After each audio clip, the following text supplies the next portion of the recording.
thank you सार नोंनि बेबायदि खामानि मावनायाव आं जोबोद साबायखर बावबाय नोंथांनिसिम इसोरा नोंखौ आरो नोंनि न'खर नोंनि गासिबो फेमिलिखौ गोजोनै लाखिथों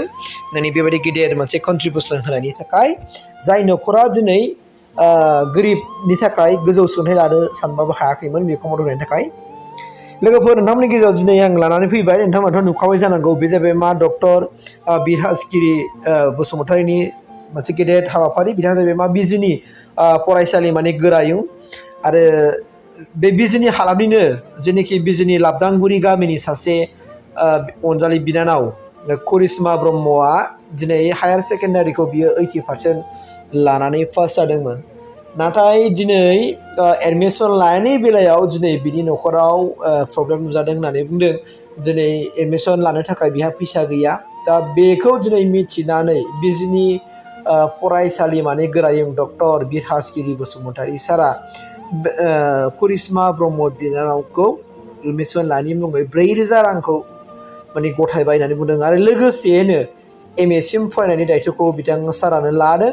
आरो हस्टेलाव फ्रि थानायनि सुबिदाखौबो खालामनानै होदों होननानै मिथिनो मोननाय जादों आं जोबोद रंजानाय मोनदों मानोना लोगोफोर आथिखालाव जोंनि बर' हालामाव दङ जोंनि बर'फोरनि गेजेराव गोबां बेफोरबायदि फरायनो आसा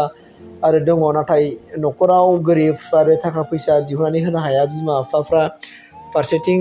गोबां माखासे सुबिदा उसुबिदानि गेजेरजों बिसोर न'खराव खांनो गोनां जानानै फैयो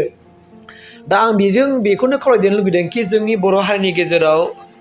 आथिखालाव रांखावरि खामायग्रा गोबां दंसै थाखा फैसा गोनां गोबां दंसै कन्ट्रेक्टरफोर गोबां दंसै बहुत बिजनेसमेन दंसै आं बेखौनो गोरबोनिफ्राय खावलायगोन अननानै जोंनि बर' हारिखौ जौगानो थाखाय फेदेरनो थाखाय फोलावनो थाखाय बयबो भान्दारि आग भाग लालायो आरो बेबायदिनो जा हायो सोरबा खोनायोब्लानो एसे एनै जा हायो रां रुफा होनानै मदद खालामलायो आं बेखौनो खावलायबाय आरो आं बे समाव खावलायगोन जे डक्टर बिरहासगिरि बसुमतारीनि जिउजों लोगोसे न'खरनि परियाल गासैबो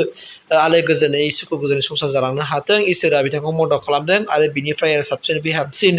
मदद होनो गोहो हरबावथों आं बेखिनिखौहाय आंनि गोसो गोरबो साइडनिफ्राय बुंबाय मानोना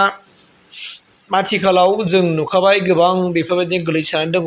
जोङो गोबां दिनै मदद होनांगौ सुबुंफोर दङ ओंखायनो जायफोरनाखि बर' समाजाव एबा जोंनि बर'फोरनि गेजेराव बर' हारिनि गेजेराव रां रुफा खामायनो गोरों जाबाय बै बिथांमोनखौ आं खावलायगोन अननानै बिदिनो जा हायो नोंनि धोरोमनिफ्राय जेन मदद होयो आरो मदद होनानै बिथांमोन थुलुंगा होनानै बिथिंनि जिउ दानायाव माने जेब्लायबो सहाय खालामना होयो आरो बेखौनो खावलायगोन जाय बिनानावा मदद होजागोन एबा जाय बिथांमोना मदद होजायो बै बिथांमोनाबो उनावहाय माने गेदेर गोलाव जानानै साख्रि बाख्रि मोनखांनायनि उनावबो बे सुबुंखौ गोसोआव लानांगोन मानोना बे सुबुं नङाबानो नोंसोरदि बेफोरबायदि जाहैनो हानाय नङामोन जिउआव बे बाथ्राखौ गोसोआव लानांगोन आरो बै गेदेमाफोरखौ नोंसोर जेब्लायबो गोसोआव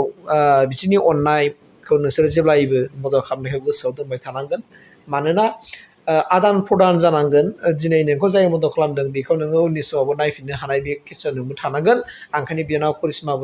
ब्रह्मखौ आं खावलायगोन जे नोङो गोजौ सोलोंथाइ लानो हाथों आं बेखौनो इसोरनाव आर'ज गाबबाय थेंक इउ